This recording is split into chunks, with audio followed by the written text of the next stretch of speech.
Hello guys, and welcome back to another YouTube video. My name is Roaming Growl, and today we will be doing a Base Raider OP base. This is just going to be an overview of the extended base version. This is going to be the 3.0. Make sure you stick along, subscribe, and like the video.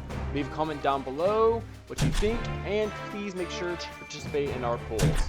So starting today, I'm going to go over my defenses and why I placed them there, and then later on, if this is a big hit, I will go into how to build this base block by block, system by system. Also, if you guys requested, I can do different aspects of the base. I can do the merge hitbox, I can do the crab defenses, I can do just the droppers. So it's easier to break down and understand these different components instead of having one big base. But let's continue on with the video.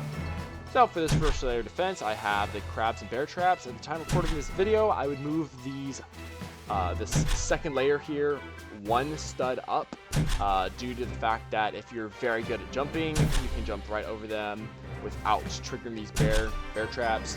So I'd move that one up. The whole reason it was to prevent smaller avatars at the time, but these crabs seem to take care of it. And also the bear traps have this giant hitbox. So the reason for these drawbridges is not only to hide the crabs, as you can see they're pretty hard to see, but also the fact that due to the update, they have a bigger hitbox when they are in their downward position. As you see here, giant rectangle, and the closed one is such a small profile right there. And why this is really cool and interesting is because this giant hitbox prevents damage or absorbs more damage. So if you place like a TNT over here, you would deal damage to this drawbridge. Versus if you place TNT like right there, this drawbridge would take minimal damage because that tip of this does not extend when it's not open. So continuing and going further in depth on the base, let's go to the second layer inside of this base, and then we will explore the upper levels in a bit. So all of this in a bit. I have a, what is this, I think it's like a, I forgot, let me paint it really quick. 1, 3, alright. I think it's 7, yeah, it's a 7x7. Just normal plastic plates. I choose plastic plates because they are really good for painting, which is really good when you're trying to have hide crabs like that. It's almost invisible. So once you've placed your 7x7, I'd spread these crabs out. If you do rows, you end up, it's better, but you end up using a lot more money and a lot more space.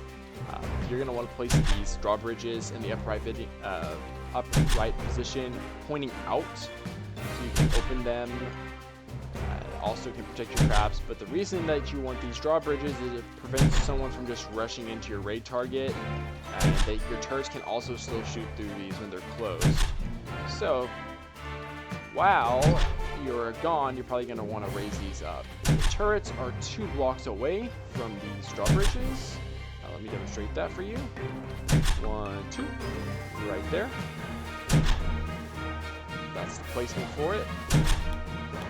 These turrets are placed enough so as soon as someone breaks this wall here, they are instantly shot. I place one of the pea shooters in each of the corners there, and my rockets right there on the tip of these drawbridges. Reason for that being they have great range. They can shoot over most of the turrets. They're not obstructed, and from here you can be hit by both of the rockets, and the rockets do a lot of damage. So let's continue to the second layer, where it's the active defense. I call it active defense because when you get involved, then you can start shooting your guns and protecting your base actively. Let's reset really quick and jump down there. Don't worry, I will go over this dropper system and how it works. So this is going to be the second layer of the base, where you see these drawbridges placed. You're going to also want these drawbridges, I believe, with a little gap, so you can drop down like that. These drawbridges are actually in an upright position when they spawn, and you have to select each one and lower it down. which then covers it and acts like a roof, but also allows you to walk on that second layer. And it merges into the ceiling. Let me show you that merge. Go over here, and I activate.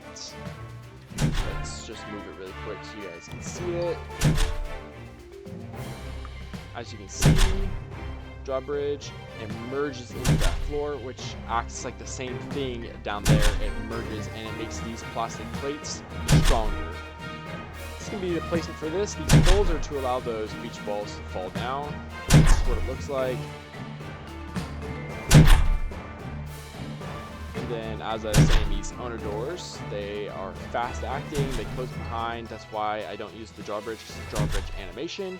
But these drawbridges are specifically pointed inwards as well. Let's go up.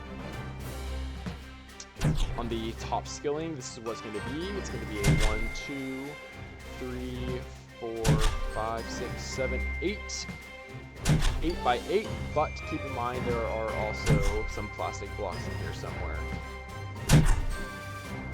Right there. So technically it's going to be 10 blocks by 10 blocks, but 8 of these plus these 2 little rows right there and right there. I placed one of the, I think it's workbench, yes, workbench in each corner due to when raiding, they don't stack, but people like to destroy them, and you want to make sure you have one open / available at all times to get the max regen possible. Going down to the turrets, I placed little, you can use glass, you can use anything, it's not too important. You're going to want your drawbridges flush with this level, so if you were to take a plastic plate, it slides right onto there, it's just built right on top. And this is using the merge method. They're pointed inwards to each other, and they're equally spaced, as you can see. And that prevents it, so when someone's rocketing, it hits. The reason why they are further below the tennis dropper is so when the RPG hits, it does less damage, because the closer a object is to the actual initial explosion, the more damage is done. So it minimizes the damage. What you're going to want to do for these tennis balls is you're going to want to move these wedges almost in the middle. So as you can see, it is flush. And then it's going to be almost in the middle of that. And you cannot normally do this, but you're going to want to use the increments. So if you see down there, you're going to want to select that. And that can give you increments of 1. So that's how you do that right there. As you can see, it's flush, and it's basically in the middle. These tennis ball droppers, if you want to look at it from this point of view, once you have those drawbridges, can't talk today, placed, it's going to be almost flush. The top of that, almost flush with that. And then if I can isolate it, it's about how far it is, about a block, maybe 2 studs away from that drawbridge. And the reason why I don't use a funnel system anymore is if someone stands right below it, they can shoot rockets up through the funnel and eventually destroy all of your droppers, where in this specific scenario, they have to shoot each dropper individually. So minimum, it takes 8 RPG shots to take them all. Well, that is the OP base. Make sure to like and subscribe if you found this useful, and I hope to see you in my video describing how you build this block by block. Thank you again, and have a great day.